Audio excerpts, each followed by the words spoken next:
a system approaching perfection. We'll walk deeper into the belly of the beast if it means I'm able to further limit. All right, guys, welcome to the Crypto Show. This is Danny, and I'm here with Sterlin Lujan. Are you sure? Yeah, it's me. Holy fuck! Right. Man, I thought you were Geraldo Rivera. Fuck, this is the wrong. Right. Get this fucking guy out of here. The mustache is here. You gotta have to kick this me out. guy out of here. Kick me No, out. man, we're at the best event in California right now. I drove all the way here from Texas to be here. I actually drove here to be at Libertopia, but it was worth it to come here instead because this is so much more fun. Oh, bingo, bingo. I hear you. And a grand opening of a real crypto place that is very interesting. So we are in San Pedro, California, and this is, I think, well, it's the Cryptospace. The Cryptospace. And this is very unique because this is a place where you can come to hang out, use the Bitcoin ATM that has Bitcoin, Bitcoin Cash, Litecoin, Dash, and soon, whatever API you can plug into it, it will sell that coin.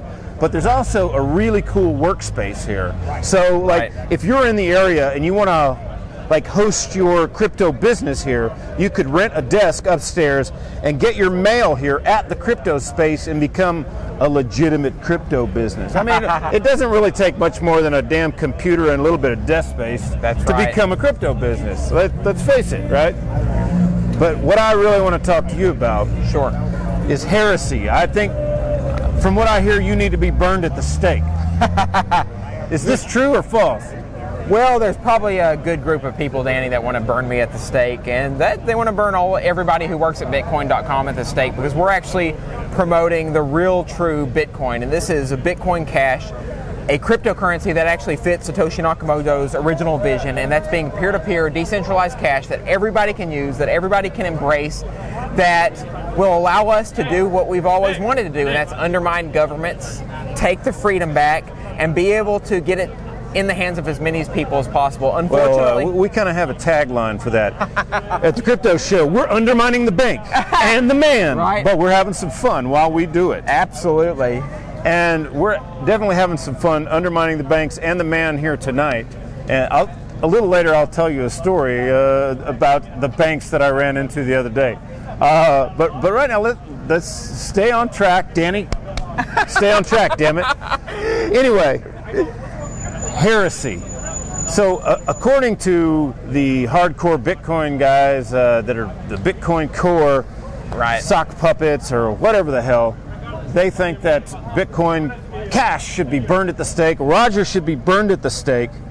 But I think there's really a little bit of blame to go with both of them. I mean, both sides, in my opinion, need to be quiet because you're really detracting. We're trying to get everybody to use Bitcoin.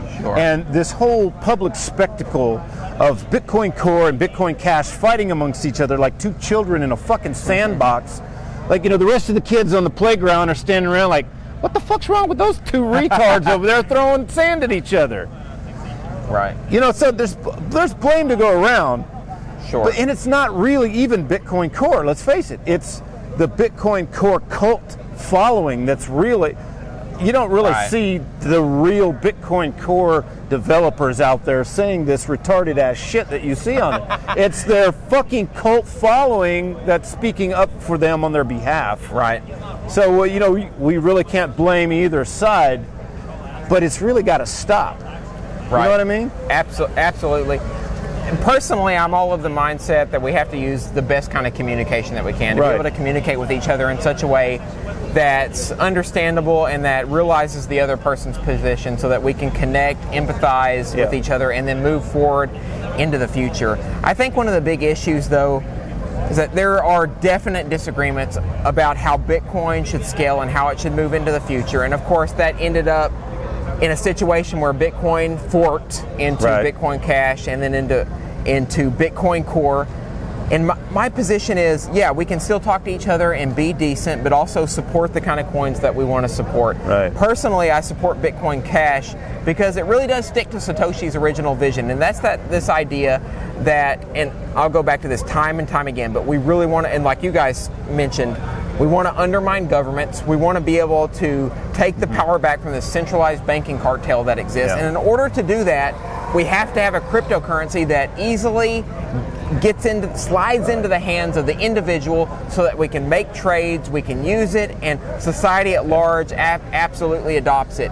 The problem is Bitcoin Core, because of the direction that they've taken, they want it to be, and here's the thing, this is the argument, the central point of the argument without getting into some of the nitty-gritty details. They want it to be a store of value rather than a piece of cash, rather than something we can exchange. Right. But the problem with that is, if you make something a store of value, if it doesn't have its original use case, if you can't actually trade between each other with it and get it into the hands of the everyman, then it's going to lose its value, which we've already seen on the cryptocurrency marketplaces. Bitcoin Core has lost a ton of value. It used to have a market share of about 90%. It's down to about 30-40%. And yeah, there's a lot of variables involved in that. There's some other issues. But if you can't actually use it, you're just going to drop it and use other cryptocurrencies. And this isn't just to say Bitcoin Cash is being used, but people are using Dash, they're using Monero. All the altcoin markets are growing up. So, and this is what these guys mean. These are all Bitcoin maximalists who use Core. They're not open-minded to other currency use cases, and they're especially not open-minded to Bitcoin Cash because it's one of the only cryptocurrencies that have expanded the block size. But you have to be open to experimentation. You have to be open to spreading this cryptocurrency to as many people as possible, or else you'll lose your valuation as a store of value. It has to have other use cases, period. Exactly. I mean, there's sweet tea, there's unsweet. You have different things for different uses, and if you want to use Bitcoin Core for storing your value, then you should use other things for buying coffee. Right. So I don't see what the problem is with this whole mentality. Like, my personal phrase for this is the Highlander coin. There can only be one. It's retarded. Like, if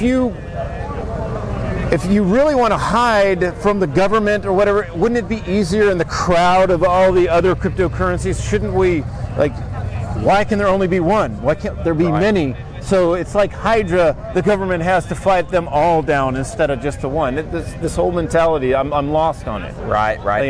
This libertarian idea of competing currencies. What is that? That just doesn't apply to competing currencies? Right. Yeah, I think people just get in the mindset, Danny, of we have to faction off and be in separate different factions, and we have to sort of combat each other. The tribal mentality. That's right. And I think some of this is actually, and I'm not going to try to create some grand conspiracy theory, but some people get in the mindset of we have to be in one camp versus the other camp, and we have to fight that other camp to succeed. There's some people who have actually considered the idea that Bitcoin Core was actually taken over by the central bankers via, especially Bitcoin Core, gaining some funding, specifically Blockstream, from AXA Financial and some of the alleged major central bankers and New World Order and those kind of things, in order to create this divide and conquer narrative that's traditional in governments, what governments try to do to split people apart. So I think that's a piece of the puzzle, but I'm not trying to suggest that it's a conspiracy to actually destroy Bitcoin. In the least, there are a group of people who see Bitcoin being just a store of value and nothing else, but that's clearly problematic from an economic standpoint. A cryptocurrency has to have utility as cash, as what it was meant to be, before it can be a store of value. The Austrian economists had something to say about this very early on when it comes to money with Bitcoin Core, I think it's hypocritical that they accuse Roger of funding all of this to make it go his way, blah, blah, blah, whatever. Right. Now, that doesn't apply to Blockstream. They're dumping a bunch of money in for the same reason. Right. For the Lightning Network. Who benefits from this? They do. Right. They're dumping a bunch of money in, but Roger's the evil bastard because he's doing the same thing, or allegedly doing the same thing. I don't really know what the deal is with that, but I think it's hypocritical that they're not pointing the finger at Blockstream the same way. Absolutely. Well, I think one of the big major issues here is that from 2014 and 15 on to the current time, there's been a lot of censorship in the cryptocurrency space, especially on BitcoinTalk.org, also on Reddit, especially by Thamos, that wouldn't allow alternative opinions of how to scale Bitcoin to come into place.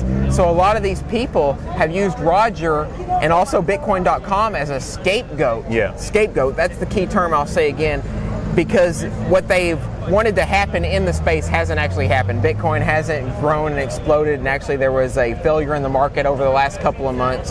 So that's been a huge issue in my opinion. So what's got to happen is people have to realize that cryptocurrencies, in order to spread, they have to be easily usable. They have to be used as cash. And if you see anybody making somebody a scapegoat, like in this case Roger, it's probably because they don't have anyone else to blame other than themselves for what happened to a particular cryptocurrency. So Roger's invested in Bitcoin Cash. He doesn't run Bitcoin Cash. That's right. That's right. In-chain is in charge of that. So right. I mean, can you verify sure. what he's just invested in? He's not like an owner or a stockholder or right. I want to clarify that. A lot of people think that Roger actually created Bitcoin Cash. They believe literally that he made it. But no, that's not the case. Actually, Bitcoin Cash began as an idea in the Chinese miners who wanted to kind of switch up gears, and then some European individuals. No, Roger was actually pushing Bitcoin Unlimited, and then right. Bitcoin Cash came up out of nowhere, and then he's seen that was what he wanted. Right, and then in Europe, Henri Chachet, who is a Frenchman, was one of the main lead developers, decided that this was a good idea to take on the Bitcoin Cash idea and to bring it on. But yeah, Roger did not have any say in the creation of Bitcoin Cash. All he did was recognize that it was a good product. It actually stuck to the Bitcoin white paper originally, and so he decided to get behind it 100%. It's not that he created it and there's some kind of grand conspiracy where he wanted to try to undermine Bitcoin, and that wouldn't make sense anyway. Roger, as everybody knows, put his all into Bitcoin at the very beginning and was one of the first major investors, and probably we wouldn't be here today if it wasn't because of Roger and his early investing and getting involved in it. But his contributions are immeasurable. Yeah. I mean, he, just by virtue of a tweet, he donated $165,000 to one of the people who gave Bitcoin its value, Ross Ulbricht. So that's right. The dude has been contributing out the ass to Bitcoin. I don't get this whole thing. Right. Yeah, I mean, anyone who needs a scapegoat for the fact that their coin hasn't performed the way they want it to perform, they're going to point it at Roger Ver because he's been so big in the community and so large. And Bitcoin Core hasn't performed the way that they want it to perform. It's seen a lot of loss and gain. At one point in time it was 90% of market share. Now it's down to the 30-40 range, and actually Bitcoin Cash over the last couple of weeks has easily outperformed. I've witnessed it in my own holdings, outperformed Bitcoin because it's easy to use in commerce. It's actual cash that we can all trade between each other.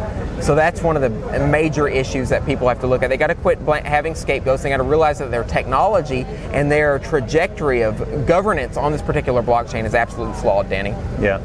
So I'm a dumbass when it comes to tech. I don't know anything. I couldn't code in. I can barely check my email.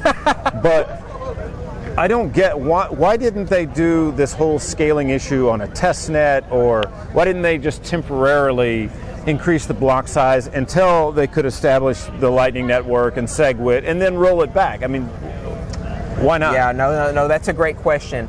And there's a lot of different perspectives on this, but I don't think it necessarily has anything to do with tech or code. It had to do with politics first. Mm-hmm. So what essentially happened was people disagreed on how to actually scale it, and that the thunderous momentum of trying to figure out how to scale it erupted so quickly that there wasn't a lot of time to actually do some test nets. But get this, later on, about the time that Bitcoin Cash was going to fork off, about the time everyone was arguing on if there should be a SegWit 2x fork where SegWit would act, and just to point to that, the SegWit people, the people who wanted to use second layer solutions, fought tooth and nail not to have any kind of scaling agenda because they called it Franken-SegWit because it didn't actually fit their model of SegWit. Right. But essentially what happened, there was this idea. Heresy! Yeah, absolutely. There was this idea, let's scale it on the blockchain, let's build it up, but that it wasn't able to come to fruition because of what was on these guys' minds. So it didn't have anything to do with code at all. It had to do with the politics involved. We wanted to scale it. We knew that was possible. Satoshi had envisioned it. We could even do adaptable block sizes, but they weren't even really able to entertain that. I mean, do you think that they kept the block size at 1 megabyte while they did all this just so it was like forced obsolescence? So they would force you into Lightning and force you into SegWit. I mean, is that the Yeah. I mean, what do you think? No. Yeah, I think that's absolutely 100% true. And actually, Vitalik Buterin wrote a really great article on the difference between a soft fork and a hard fork. They want to do everything they could to use a user-activated soft fork, because in a soft fork, it's more coercive. You can't choose to fork off and go a different direction. You have to follow along with the tribe of Bitcoin. Rather than a hard fork, we're going to actually make an upgrade and make a change, and people can choose to go with that new. Of course, it creates a new blockchain that has a whole new history, but does share the original history. So I think that's absolutely what happened. They were unwilling to compromise, and they tried to have use this soft fork, but they didn't want to do the soft fork. So that what ended up happening was there a hard fork. The Bitcoin Cash crew went a whole different direction, unfortunately. Awesome. So well, there you have it. We're talking with Sterlin Lujan, Bitcoin.com. Go check his stuff out. And what else can you tell us about this space? Yeah, so this crypto space was actually a coincidence, Danny. I met Ernesto at Anarchapulco. First, he was in a taxi cab. My wife and I we're heading somewhere, and we opened the taxi cab, and Ernesto was like, he fell out into my arms like he was drunk. And I kind of, pulled him out, and I was like, oh, cool, hi, nice to meet you. Didn't think anything of it. But then at the official dinner at Anarchapulco, I sat at a table. Cecilia and I were sitting there, we're waiting for people to come. Oh, the Ron Paul dinner? Yeah, the Ron Paul dinner. Yeah. And Ernesto and his wife or girlfriend, they came and sit at the same table with us, and then we started to talk, and he told me he was building up the crypto space. And I said, that would be pretty cool. I'd love to come check it out sometime. Yeah. Anyway, we ended up making a partnership between us and Bitcoin.com, and then they created the Cryptospace, and now it's a Bitcoin Cash. He actually told me that he reached out to Dash first, and they didn't follow up on it, so they missed out on it. They lost out on that, yeah. So we decided to follow up on it. And this is and another great feature here is Vault Logic ATM. So this is actually a real ATM that's kind of Siamese twins joined at the hip with a crypto ATM. So if you didn't bring your cash with you and you want to buy some crypto, well, just use your bank card, pull some cash out, and buy your crypto. But like I said, it has Bitcoin, Bitcoin Cash, Litecoin, Dash. I don't know if it has Ethereum yet. He mentioned that Ethereum hasn't quite been added yet, but he's looking at it. They haven't added Monero. Monero is hard to add to any application because of its nature, anyway. But it's. I've actually done another video on this, and this is a very interesting machine. It has a lot of really neat features that can actually be implemented and used for remittance around the world. It's going to be a really cool thing if it comes to fruition, because a lot of great ideas out there don't pan out, but if this one does, I think it'll be a really great tool for everybody. Absolutely, and I think it will. Already just the showing of people here, compared to even some of the major conferences I've been to, is spectacular. So I think that he's going to do a really great job and build it up. Fantastic. They're putting in another location somewhere nearby, and actually in Austin, Texas, we're going to be doing a very similar thing with the true owner of Brave New Books, Harlan Dietrich, is opening a new place when he's done with his legal problems or whatever, and he gets the name back. We're opening a new place on 51st Street, and it will be the Bitcoin Embassy in Austin, and we're going to have this same ATM there, and it'll be the same type of thing. It's going to be a coffee house, beer garden, and everything. It's going to be awesome. I think we're going to see a lot of these crop up everywhere, and I'm glad that you're on the forefront. Yeah, I love like right on the corner of an intersection. All of these people, there's a lot of people walking by, and they're like, what's going on? Yeah, what's crypto? This? I had to explain to an older guy earlier, what is this? Right. He spoke mostly Spanish, so I had to explain to him it was cryptomoneda. So, but still, like, people are like, what is it? So this is great. We need more of these everywhere. Absolutely. Anything else? That you got me. Just check us out on Bitcoin.com. Check us out. Look into Bitcoin Cash and look at usable cryptocurrency. Just crypto. Dump the dollar. Definitely. Dump the dollar, dump the central banks, dump government. Hell yeah. Yes, sir.